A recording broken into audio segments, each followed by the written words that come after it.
Howdy folks, we're going to continue learning about optimization, and today, which is optimization 2, we're going to dig a little bit deeper into what you already learned the other day in optimization, or in the last video if you watched it, let's say half an hour ago or 5 minutes ago. But what we're going to do here is we're going to dig a little bit deeper into optimization. Okay?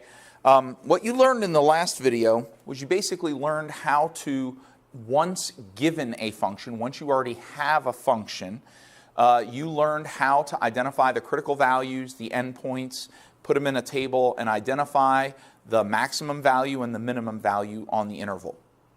What we're going to learn today is we're going to learn how to answer practical problems in the world for optimization. For example, some of the things that you might want to optimize, maximize, or minimize. Sometimes companies, what they want to do is they want to fit as many boxes as they can in a truck. And in order to fit as many boxes as they can in a truck, they try to minimize the size of the box that they need that they're going to package something in. Because if the box is smaller, you can fit more of them in a truck, you can fit more of them on the shelf, and also when the box is smaller, you don't have to use as much cardboard to make the box. That's going to save on costs. So businesses are often trying to minimize how much material that they use to accomplish a goal. On the other hand, businesses are oftentimes trying to maximize their profit or maximize their revenue. And so there's this idea of maximizing and minimizing in real life. Sometimes what you're trying to do is maybe minimize the distance between two objects so that you can use less material to put something between the two of them. For example, if you have to put a wire between two objects and you don't want to use a lot of wire, if you can minimize the distance between the two objects, then you can use less wire to go between them. So this idea of maximization and minimization is a genuine problem in real life. It is a real life application of calculus. Now, I'm only going to introduce you to this world of optimization applications, but you can take the concepts that you're going to learn in this video and in the next couple videos, and you could, through a lot of practice and exploration, you can apply the same concepts and become very good at optimizing your situations. So what we do oftentimes in optimization, a lot of the problems that we deal with are geometric. They're geometric problems. So, for example, we might want to maximize the area. For example, let's say we have some fencing and we want to fence around a field. And given the fencing, the limited fencing we have, we want as much space as we can get on the inside, as much area. So we want more area, so we're trying to maximize area. On the other hand, you may be trying to minimize area. If you want to use as little material as possible, you want the area to be as small as possible while still meeting other criteria. And so sometimes you might want to minimize area. There are times when you may want to maximize the volume of something or minimize the volume of something. There are some situations, this is the distance formula, if you don't recognize it. It's based on the Pythagorean theorem, but sometimes you may want to maximize the distance between two objects, or you may want to minimize the distance between two objects. I don't know if you've seen the movie The Martian, but there was this one scene near the end of the movie where two spaceships were trying to get as close as they could to each other to try and, they were trying to save somebody's life. And so they were talking a lot of calculus in the movie. And one of the things that they were trying to do is they were trying to minimize the distance between the two spaceships while simultaneously managing the velocity and the acceleration of those spaceships. Because if the distance was too small and the velocity was too high, then it would be very dangerous. So they were working out two simultaneous optimization problems while trying to save somebody's life. And this is not terribly, terribly uncommon in the world of engineering and in the world of space travel, probably. Well, probably. I'm not in that field, so I don't know for sure. But anyway, I know this. On the theoretical side, oftentimes what we are trying to maximize or minimize are geometric things. Now, here is one of the problems with maximizing and minimizing.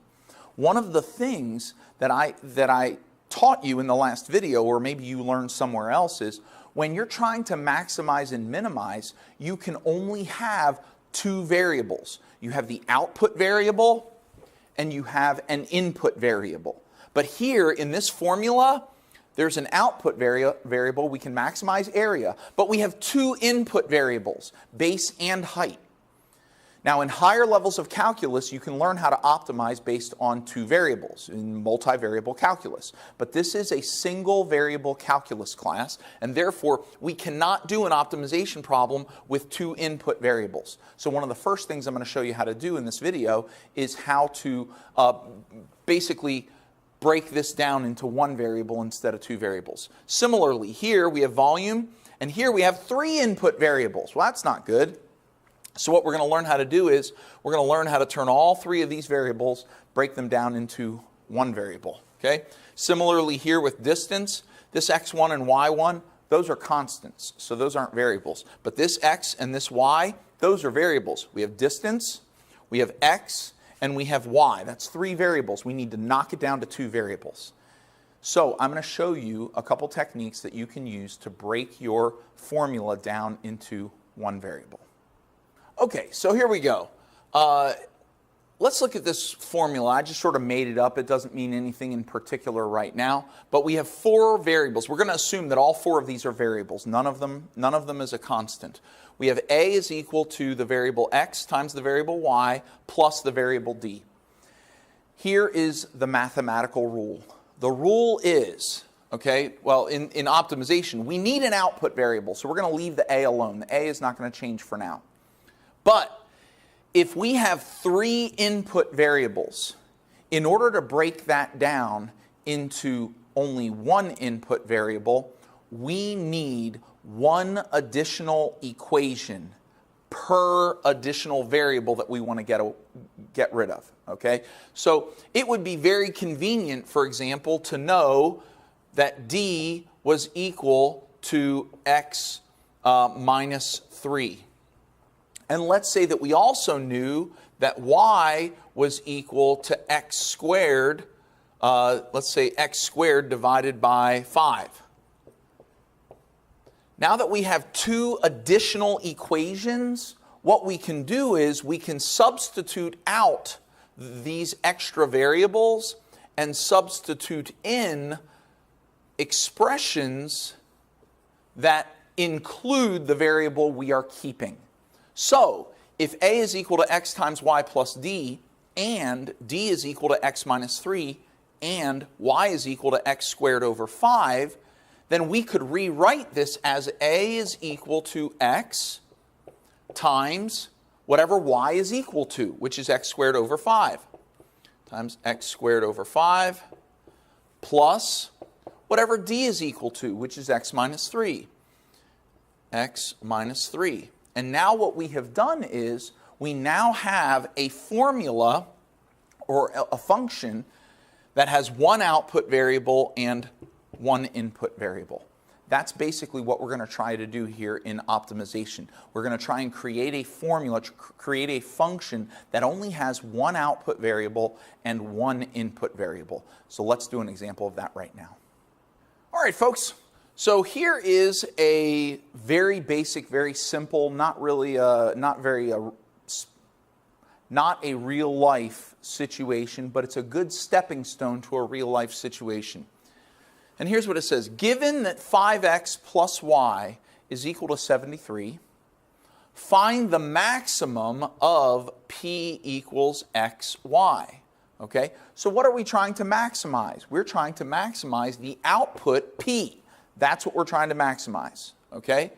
And so what I've done is over here, I have created a 4-step procedure It doesn't have to be 4 steps. I made it 4 steps. It could be more, could be less, depending on how you do it. But these are the 4 steps that I came up with that can help you to be able to solve an optimization problem. The first step is to identify a formula for what is being maximized or minimized. For example, if the problem says to maximize the volume, then you're going to be looking for some kind of volume formula. It'll be a volume formula for whatever shape or object you're dealing with in the problem. So if you're dealing with a cylinder, you're going to look for the volume of a cylinder formula. Okay? All right, so you're going to identify some formula that's either being maximized or minimized. Second, you are going to substitute expressions and values in. You're going to take variables out and put in what those variables are equal to. Expressions and values for all constants and variables. And here's what you're going for, so that a single input variable remains. If you have more than one input variable in your formula, then for single variable calculus optimization, you cannot solve the problem. You need to break it down to a single input variable. And I'll show you how to do that with this problem.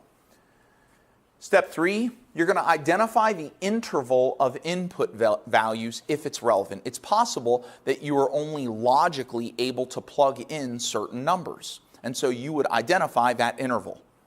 Lastly, step 4, optimize the function using the procedure from Optimization 1. That's the video that I did for last class, Optimization 1. The video where I showed you how to optimize by creating a table, putting the endpoints on, finding the critical values, plugging all those numbers into the original function, getting the output values, picking the largest value, and then picking the smallest value. Okay? So the last step of this procedure is to do the whole thing of what you learned the other day. Okay? So let's use this procedure to do this problem right here. Step 1, identify a formula for what is being maximized. Well, the question says find the maximum of P. So we have a formula. The formula is P equals XY. So let's write that down. Here's our formula. P equals X times Y. But we have a problem here.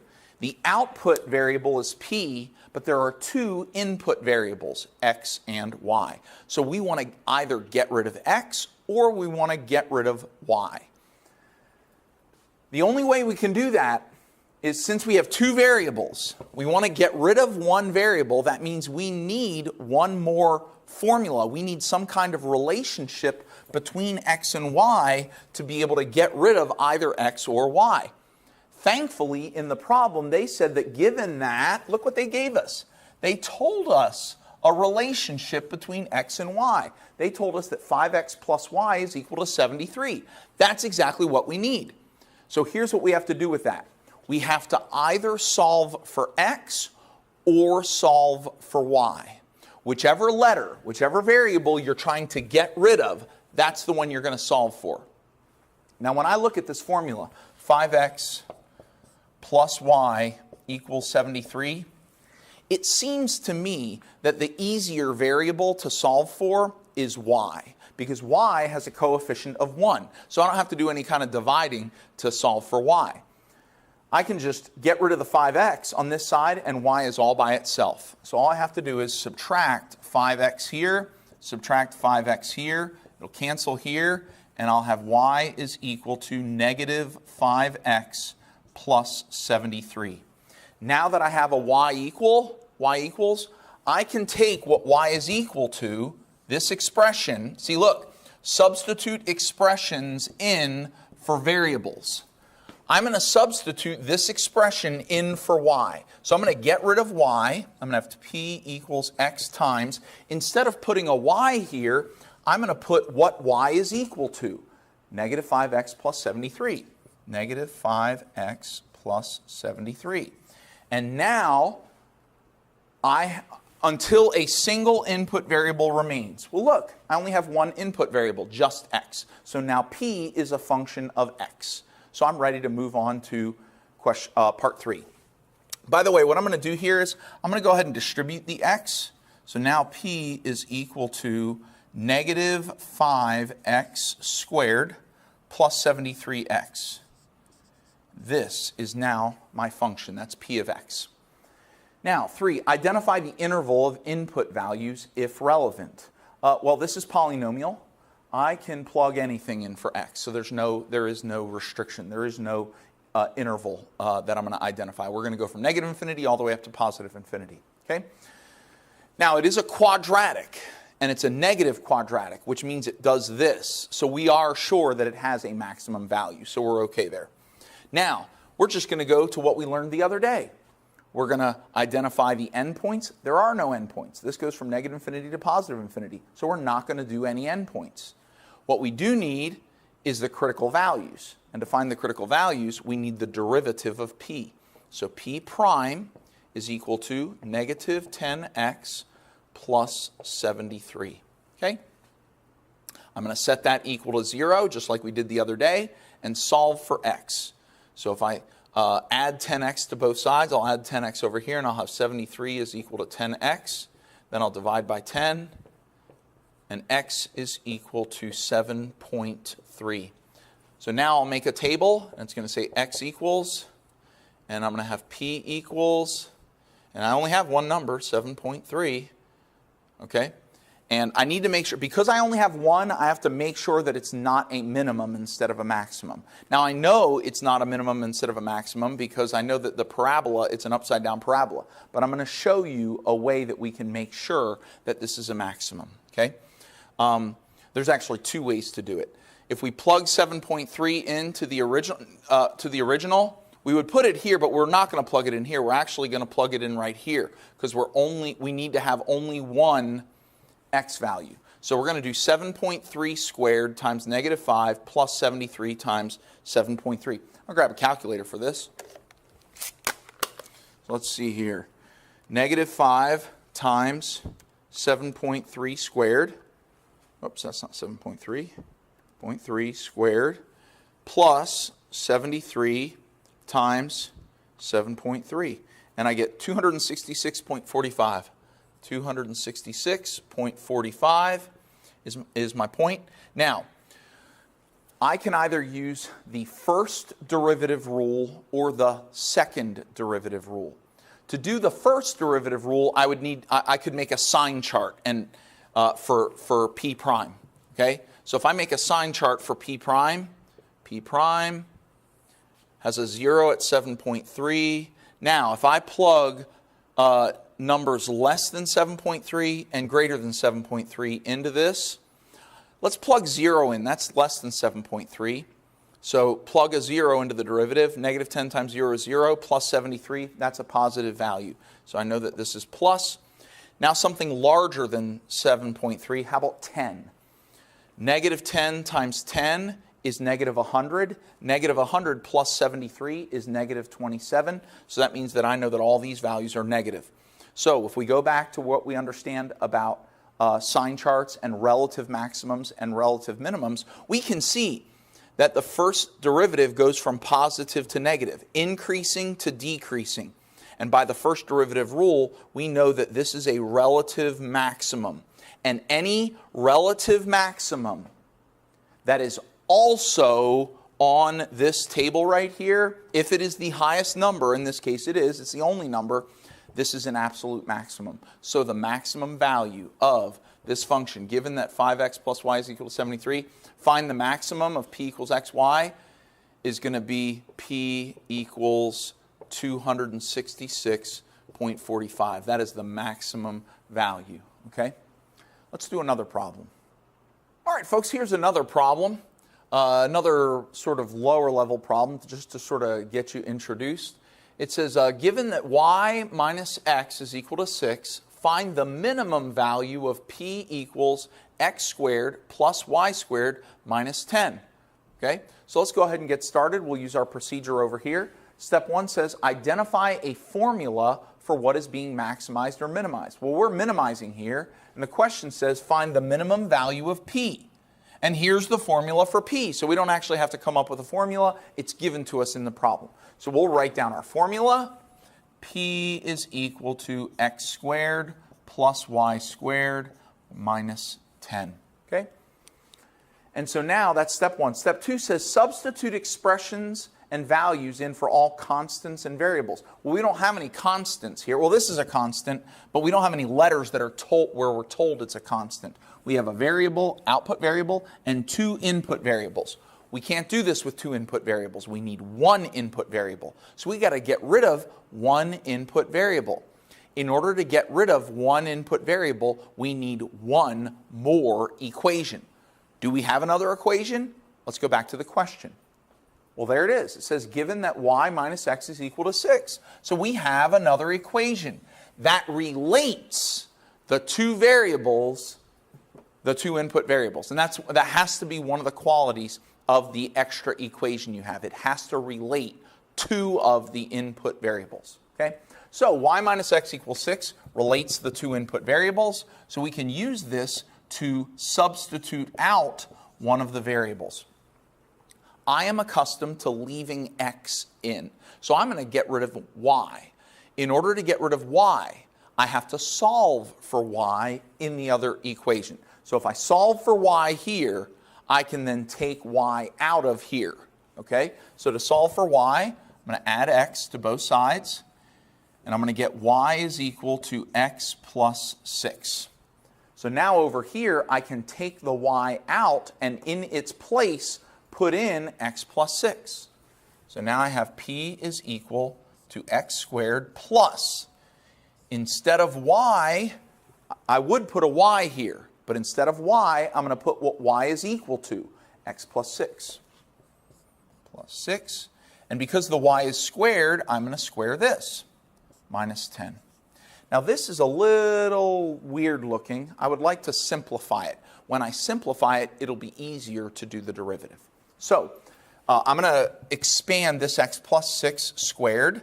And if you did it, what you would wind up with is p equals x squared plus. If I expand this, if I square it, it'll be x squared plus 12x plus 36. And you can kind of pause the video and do that on the side if you need to. You would just do x plus 6 times x plus 6, and then minus 10. This can still be simplified. I'm going to I'm just going to remove the parentheses because I'm adding here. There's nothing to distribute. I'm just distributing a plus 1, which is going to make everything stay the same. And so now I can simplify a little more. X squared plus x squared is 2x squared.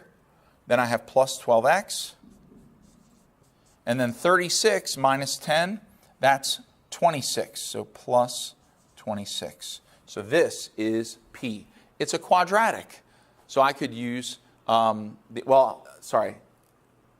about to say I can use the quadratic formula, but I don't need to use the quadratic formula because I don't want the zeros of p. When I move on here to steps 3 and 4, when I do steps 4, I'm going to do the derivative, which is going to be first power. It's going to be linear. All right, so look. Step 3, identify the interval of input values if relevant. This function, as a quadratic, has no limitations on its input. It has a domain that runs from negative infinity to positive infinity. So there's no interval that I have to identify. Now I'm going to do step 4. Optimize the function using the procedure from the video on optimization 1. We're going to do the optimization procedure. And so we need the endpoints of the interval. We don't have endpoints, so we need the critical values. The critical values are the zeros of the derivative. So we're going to do the derivative. P prime is 4x plus 12. Set the derivative equal to 0, so that's a 0, and solve for x. So I'm going to subtract 12 from both sides, and I'm going to get 4x is equal to negative 12. Then I'm going to divide by 4, and I get negative 12 over 4, which is negative 3. So I'm going to make my table here. P equals, and I only have one critical value. X equals negative 3. Here we go. X equals negative 3. And so now we're going to plug negative 3 into this thing right here, our simplified function. So I'm going to grab a calculator. I mean, I can do it without a calculator, but I'm going to do it with one for right now. 2 times negative 3 squared. So I'm going to do 2 parenthesis, negative 3, close parenthesis, then squared. If you were ever going, this is just, most of y'all probably know this, but if you are ever going to square a negative number in a calculator, please make sure you use parentheses. Otherwise, the calculator is going to do the square first, and then it's going to put the negative on. So you got to put the negative number in parentheses and put the square on the outside. Okay? Then we're going to do plus 12, parenthesis, negative 3, close parenthesis. Then we're going to add 26. I get positive 8. And now we can do a sign chart. We can do a p prime sign chart at negative 3 to make sure that this is a minimum. If I plug a number smaller than negative 3 into the derivative here, how about a negative 10? I'll put negative 10 in. Negative 10 times 4 is negative 40. Negative 40 plus 12 is negative 28. That's a negative value.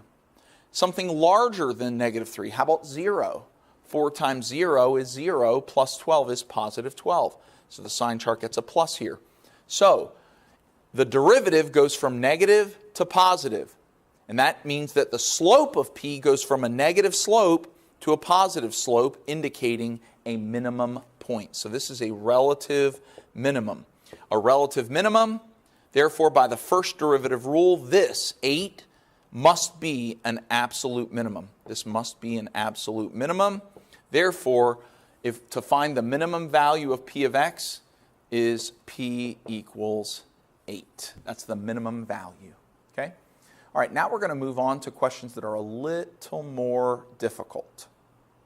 All right, here we go. We got sort of a lower level word problem, but now we aren't given any formulas at all. So that means we have to make up the formulas ourselves. But the word problem itself tells us how to create the formulas. The question says the sum of two numbers is 10. Well, anytime you see something like that, you see an is and you see the sum of two numbers and you see a number, you can write a formula. The sum of two numbers is 10. Anytime you see two numbers, go with A and B, X and Y, whatever. Avoid E and avoid I. Okay, but typically we'll go with like A and B or C and D, H and K, something like that. I'm going with X and Y. So two numbers. One number is going to be represented by X. The other number is going to be represented by Y. And what am I going to do to these two numbers? Well, I'm summing them, the sum of them. That means I'm adding them together. So X plus Y is 10. That means equals 10. So when I add X and Y together, the answer will be 10. So what could these two numbers be? 5 and 5, 8 and 2, negative 40 and positive 50. So there's lots of there's an infinite number of possibilities, really. I mean, it could even be 9.5 and 0.5 because it doesn't say that they have to be whole numbers. Okay? And then it says, what are the two numbers if the product of the two numbers, if the product of the two numbers is maximized? Well, the product of the two numbers is X times Y. And we want to maximize this. Well, what could we use for product? I don't know, let's use P. So the product is X times Y. The product of these two numbers is P. So we want to maximize P, just like the last couple questions. Okay? So now that we have this, we can start going through our procedure here. Identify a formula for what is being maximized. Well, what's being maximized? Well, X times Y is being maximized, and that is equal to P. So this is the formula that we're trying to maximize. We have a problem. It has two input variables. Therefore, we have to get rid of one of the input variables. If we're getting rid of one input variable, we need one more equation that relates the two input variables. And we have a formula, an equation that relates X and Y, and it's over here. We know that X plus Y is equal to 10. So we're going to solve for Y and then remove Y. We're going to substitute Y out and substitute what it's equal to in. So we're going to subtract X from both sides, and we get Y is equal to negative X plus 10. So now this P is going to become P equals X times whatever Y is equal to. Well, Y is equal to negative X plus 10. Negative X plus 10. There we go. So that's step 2. Substitute expressions in for variables so that a single input variable remains. Do we only have one input variable? Yep, x. Now it's in 2 places, but it's still only one letter. One letter represented however many times. Okay? Let's simplify this. Let's distribute the x. So we'll have p is equal to negative x squared. And then x times positive 10 is plus 10x. So this is now our formula for p, and we're going to maximize this. Is there an interval? Well, the question doesn't tell us that these values have to be positive or have to be whole numbers, so there is no interval. We can plug anything in for x. Negative infinity all the way up to positive infinity. So now we're going to optimize the function using the procedure that we learned the other day. So to optimize this, we're going to take we need endpoints. There are no endpoints because there is no interval, so now we just need critical values. To get critical values, we need the derivative of p. So p prime is negative 2x plus 10. We're going to set that equal to 0 and solve for x, and we get x is equal to 5. So we've got our critical value. It's only one critical value because the derivative is to the first power, so there can only be up to 1. And so now we're going to make our table x equals and p equals. When x equals 5, what's p equal to? Well, let's plug 5 into the formula for p. So 5 squared, that's 25. Put a negative on it. Now this is different. We are not putting negative in the parentheses. We're not plugging in a negative value. We're plugging in a positive value. So it's negative parenthesis 5, close parenthesis squared. So 5 squared is 25. Then we make it negative. So it's negative 25 plus 10 times 5. 10 times 5 is 50. And negative 25 plus 50 is 25. Now, this could be a minimum or a maximum because there's only one output here. We don't have anything to compare it to. So we're going to make a sign chart for p prime. P prime, the sign chart is going to have a 0 at 5, right? Now, if we plug in something smaller than 5 into p prime, like 0, 0 times negative 2 is 0, plus 10 is positive. So we'll put a plus here. Something larger than 5, how about 10? 10 times negative 2 is negative 20.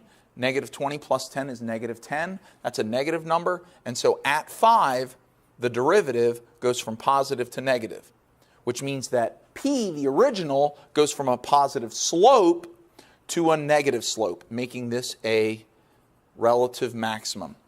It's a relative maximum. It also qualifies as an absolute maximum from this procedure. Therefore, our absolute maximum is x equals 5. But here's the thing. This question is asking, what are the two numbers? This question is not only asking us for x, it's asking us for x and y.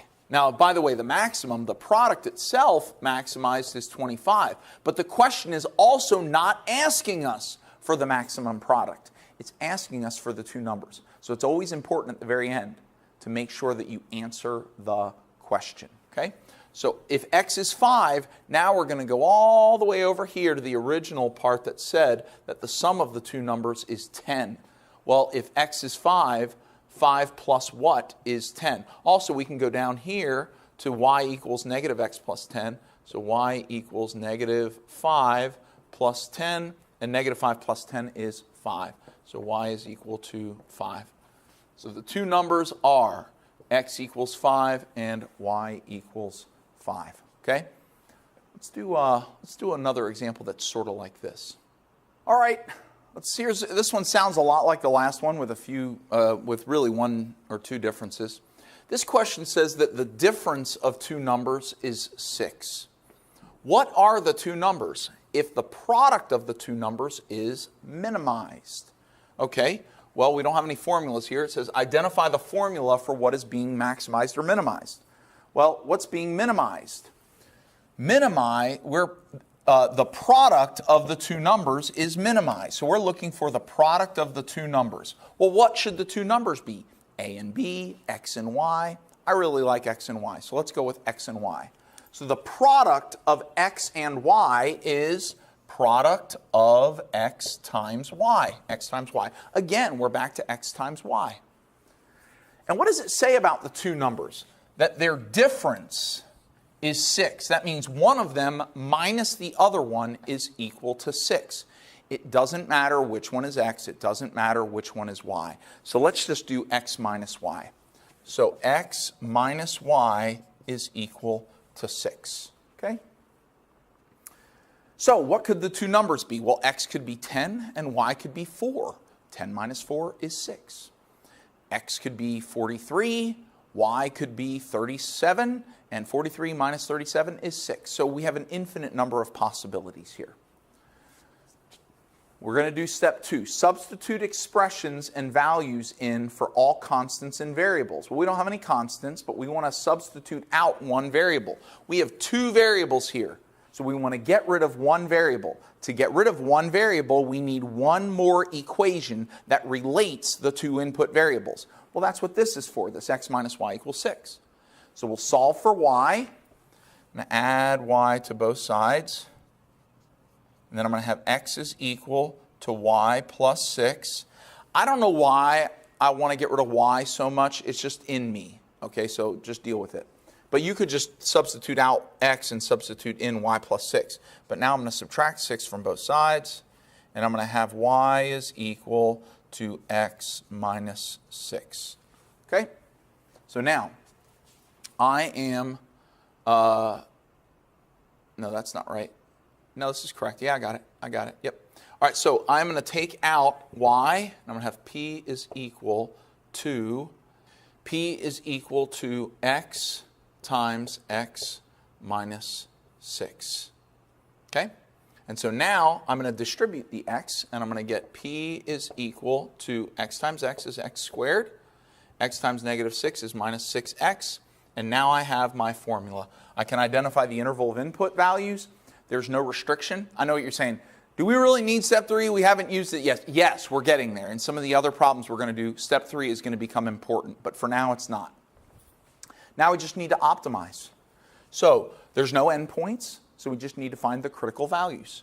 So we'll find the derivative of p, which is 2x minus 6, set it equal to 0, and x is equal to 3. Okay?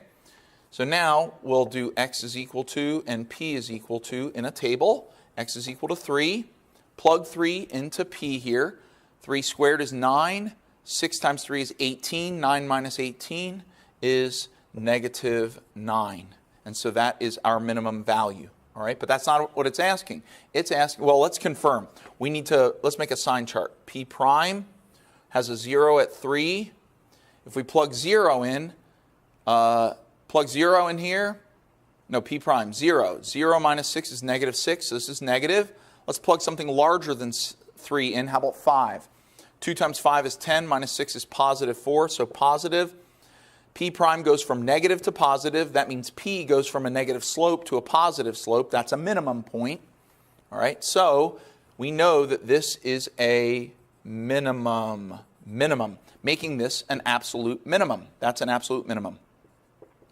And what it's asking for is, what are the two numbers? What are the two numbers? Well, one of them is x equals 3. One of them is 3. Well, if x is 3, what is y? Well, let's go over here to what y is equal to. It says y is equal to x minus 6. And 3 minus 6 is negative 3. So the two numbers are 3 and negative 3. Okay? And so you might say, yeah, but negative 3 minus 3 is negative 6, not 6. Well, no, that's not what you're doing. You're doing 3 minus negative 3. That's 6. To remember that subtraction is not commutative. Okay? So you got to put them in the correct order. And so that's it. We've identified these two numbers. We have minimized, we've identified the two numbers that would give a minimum product. Okay? Now what we're going to do is we're going to move on in a separate video. I'm going to do a bunch of classic examples of optimization problems so that you can see some of the problems that people have done in a calculus class over the past several years.